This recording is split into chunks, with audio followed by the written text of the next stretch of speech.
Our community of Naristan, where most of us live, it's about 35,000 residents. There are about 175 churches, Christian organizations, and there is one Islamic community, one masjid. But alhamdulillah, we have a big mouth here in Norristown. We're known in this community. We're the only Muslims in this community. Alhamdulillah, during the period that Brother Dawah talked about, on Green Street, the evolution from Elm Street to Barbados Street to DeKalb Street to the Green Street Masjid. Much work has been done to spread Al-Islam in this community. And personally, I have done some work along with many brothers. We used to be out at the transportation center, inviting people to Islam. Several people had taken the Shahada, recited the Shahada. So alhamdulillah, this is something that we are trying to revive in this community. And among some of the topics that we will be discussing today is the Dawah program. Brother Dawah?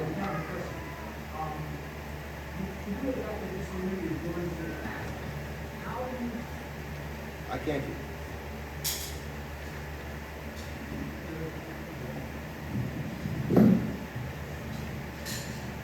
Due to the fact that this community is growing so fast, how do you think that we may go on the process of informing more people, more Muslims, and inviting them to this setup? Is there a way we can do that without going outside of the boundary of assuming the rest of the law so already set? Is there a way we can do that? Alhamdulillah for the question that you presented. And we have Brother Yaser to my left. Brother Yaser is involved in the Dawah program. He's affiliated with Why Islam. And as we all know, Why Islam has done tremendous work. They've set the structure of Dawah throughout America. And this is one of the vehicles that we will be using, along with suggestions from each and every one of us. So that's a very important question that you have asked. And that's why, this is one of the reasons why we're here, to explore, to discuss, to talk about things. So inshallah, we will talk about that. But I'd like to allow Brother Yaser to our community. I'm thankful that you were here today, my brother. And we would like you to share some thoughts about the Dawah program and some of the intentions that you have in mind for us to pursue. Alhamdulillah Rabbil Alameen, wa salatu wa salam ala Rasulil Kareem, wa ashhadu an la ilaha illallah wahdahu la sharika lah, wa ashhadu anna Muhammadan abduhu wa rasuluh. All praise and thanks belongs to Allah, and I beseech Allah to send His salutations and peace upon His Rasul sallallahu alayhi wa sallam. And I testify that there is none worthy of worship except Allah, and I testify that Muhammad is His servant and His messenger. My name is Yaser Naeem. I was born outside of Cleveland, Ohio. My parents migrated from Pakistan to America in 1968. And myself and my two other siblings were born in America. And then in 1982, when I was 7 years old, my father decided that America is not the place to live, and he took us back to Pakistan. And I grew up mostly in Pakistan. I did my high school there, I did my medical school there, and in the year 2000, I came back, funnily back to Ohio, where I was born, to do my residency in internal medicine and pediatrics. And then I graduated from there, got my first job in Ohio, around the Cleveland area. And then I moved to Pennsylvania, and I've been in Pennsylvania since. So one of the things that I'd like to share with you growing up in Pakistan, because I got to see both places. I got to see America growing up, and I got to see Pakistan growing up. And something that most Americans don't realize and don't get to experience is what happens when you grow up in a Muslim majority country. It's not an Islamic state. It's not like it's governed by the principles of Sharia or anything. But what happens when you just grow up around Muslims? And you take it for granted. Everybody around you is a Muslim. So when you go out to buy meat, you don't have to find out if the person is selling halal food or not. You just buy meat. You don't think about it. When you go to the masjid, at the time of Maghrib, you'll hear like 25 different azans going on. You decide which one is closest to you so you can get there before you miss the rak'ah. You want to get there before you miss the first rak'ah, otherwise you'll have to make up the rak'ahs. You don't think about getting there. You have to drive a distance or you have to walk a distance just to get there, so you have to get there many, like half an hour in advance you have to plan. You don't have to do that in a Muslim majority country. You just go when the time is there for Salah. During Eid, everything's closed so that everybody can enjoy Eid. The kids, they get dressed up, you take them out on Eid, everybody's happy, everybody's got a festive attitude going on. You spend the whole day going from one house to the other house to the other house, meeting friends, your kids' friends, relatives come over. It's just a completely different experience. And one thing when I was in medical school and I was old enough to start understanding, one of my uncles asked me,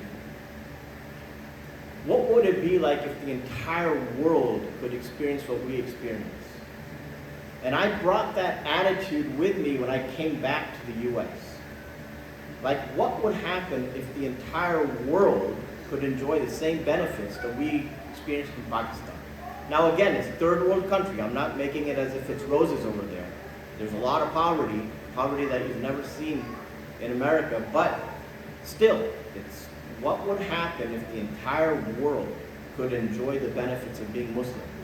Number one, just the connection we have with Allah subhanahu wa ta'ala is very special, that the non-Muslims don't have.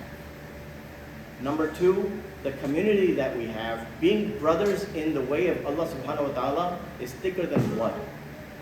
You can't take that away. It's unbelievable. You can't even explain it to people who don't believe in Islam.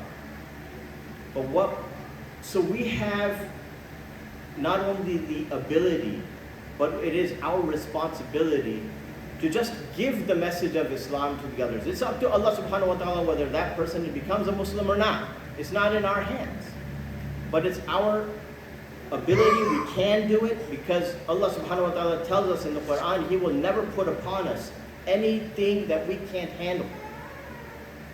So we have the ability to do it, and it's our responsibility to do it. Rasulullah sallallahu alaihi wasallam left us with the responsibility of transmitting the message of Allah subhanahu wa ta'ala to the people. So that's what I want to start here in Norristown, because I've seen, ever since I moved here about 3 years ago with my family and then with my job finally about less than a year ago here, I've seen this is a community where people are serious. They're serious about their deen, they're serious about the community, being members of that community and helping out the community without any arrogance, without any additions like Brother Dawood had said, innovations. They just want to get serious about the deen, and that's why I wanted to start something where people are serious about that. And I discussed with the administration of this masjid. Alhamdulillah, they are also very open to starting something like that. I spoke with Imam. He's very open to starting something like that. So I said, you know what? If everybody's on board, then inshallah, let's start something here. Right here, we have to start at home. So this is home for us. So why not just start here? And inshallah, as time goes by, your question, how do we grow and how do we implement and how do we get brothers who are new to Islam to gravitate towards here? Brothers, we have to start it. That's how they'll gravitate. If we take the initiative, it'll happen. And inshallah, I'm willing to take that initiative, inshallah. All I need is help from everybody else. So if you're with me, then inshallah, let's do it. Question.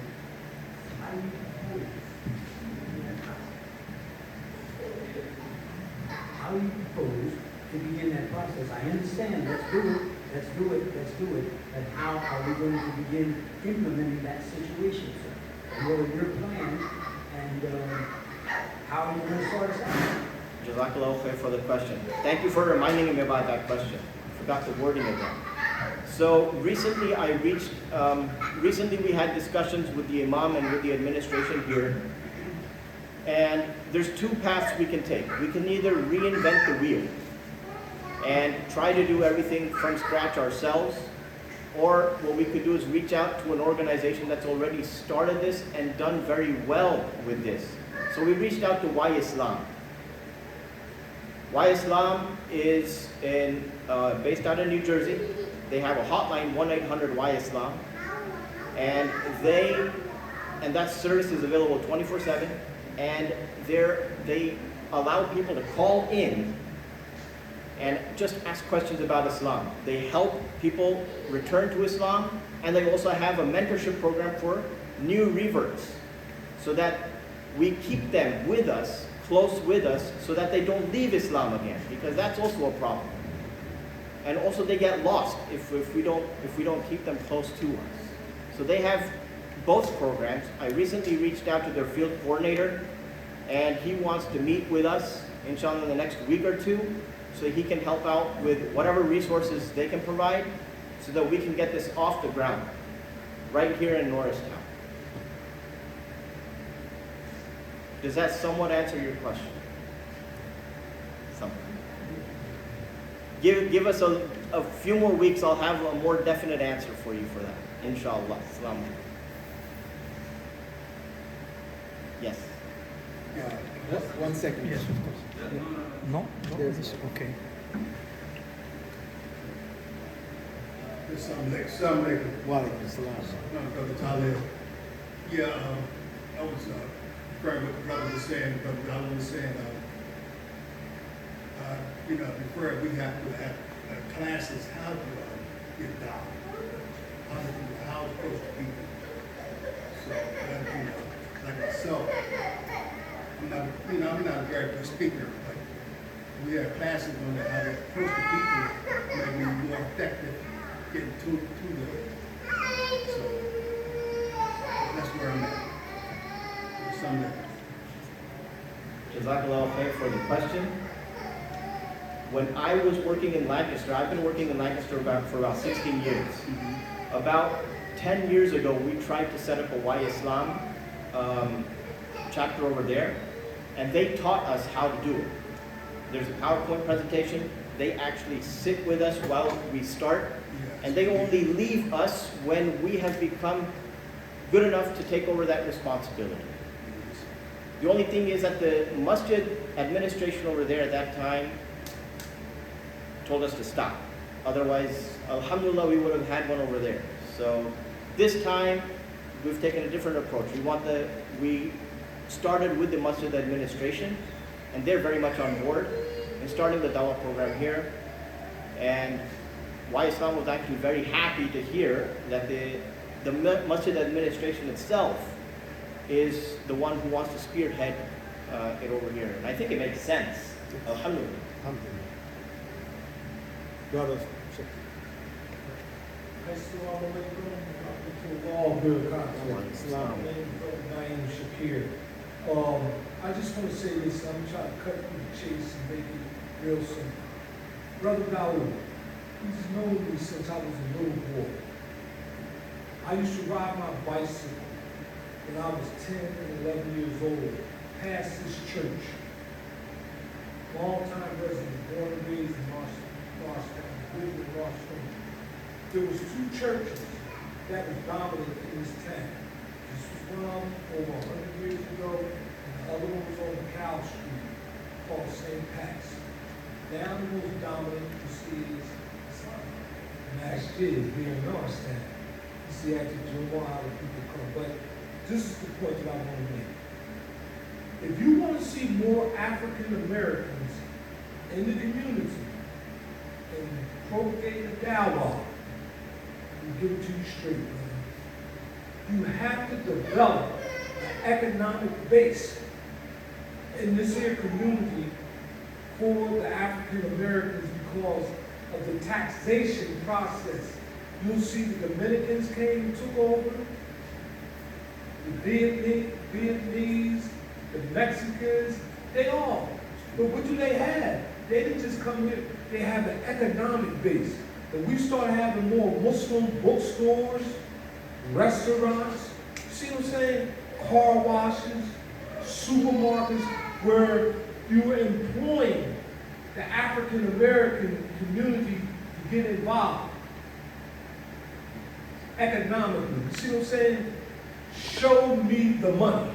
You know what I mean? Because we have people that are qualified and can do things on a big scale, and then you'll see right here. It's about 10, 20 people, right? The brothers call it Surah al-Baqarah. Dawah knew it, maybe other brother may have known what they were saying. But the average African American, like he said, it's over 170 some churches here. It's been dominantly a Christian society. They don't know. They sit here and they'll fall asleep because they don't know what the brother's saying out background stuff. So you have to do like our brother Al-Hajj Malik Shabazz said. We know who he was, Malcolm X. You have to speak the language that the people understand, as my man said on WRTI back in the 70s. Then they'll get the point. So you have to have an economic base. And that's all I'm just saying. If you'll get the people, they'll get involved. Because one thing about Norristown, everybody speaks good about the Muslims. Oh, that community up there, they doing this and that. They had a thing after the Eid with an African brother, and we was all in the papers and on the internet.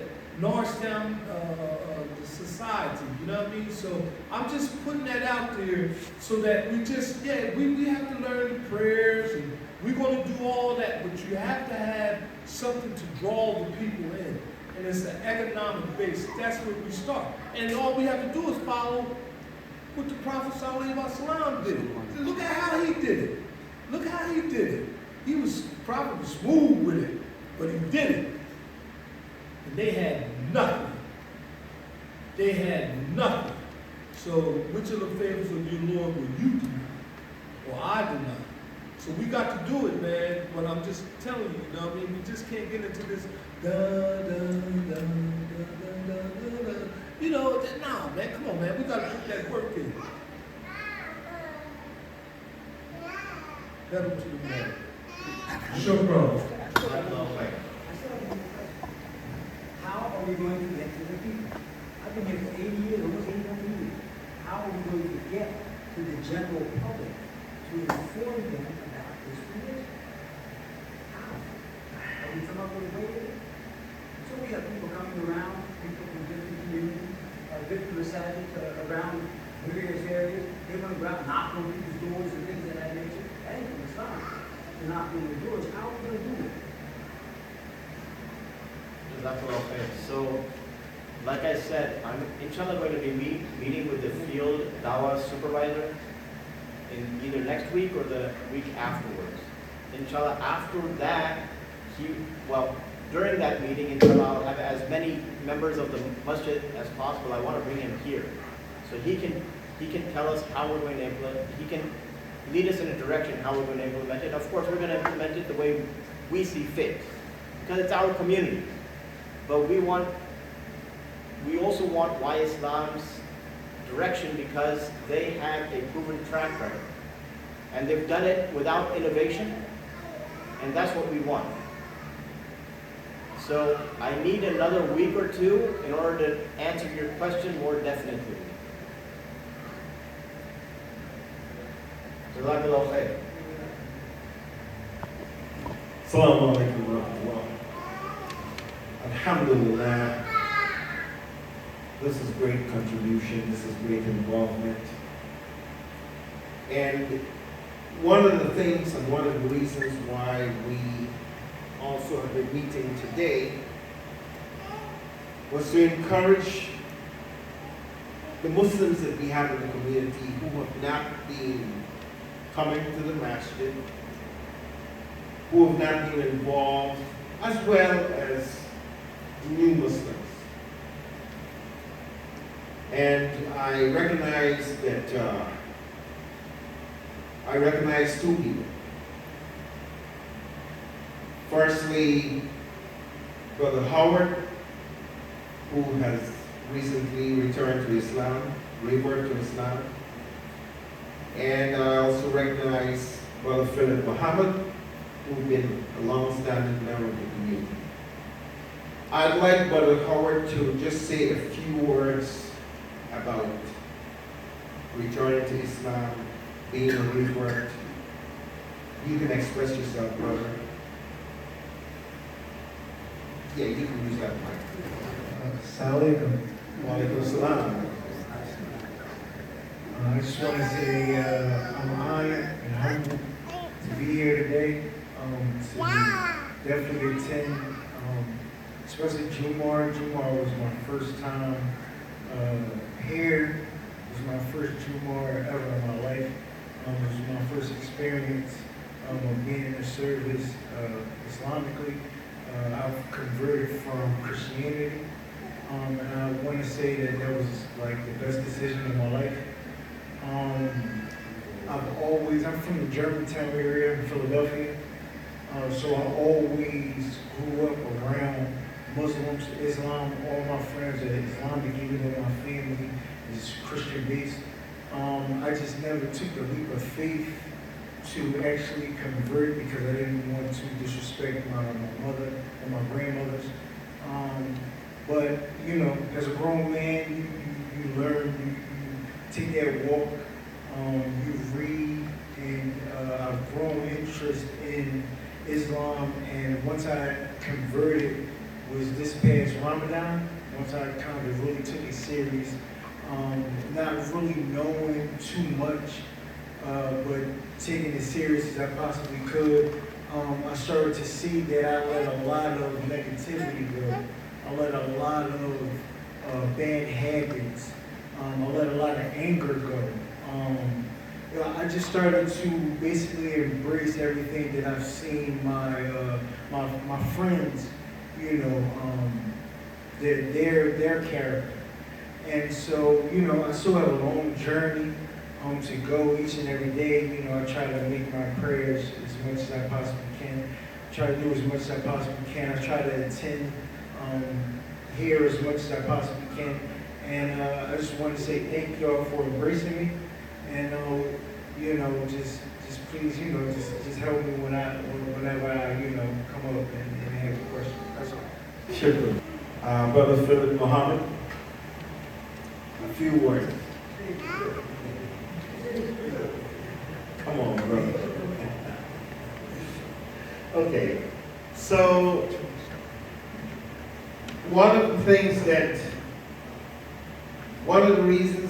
another reason why we are here, and in fact, just before I call the Sheikh to give us some words of inspiration and some guidance on this, I'd like Sister Iman to say a few words.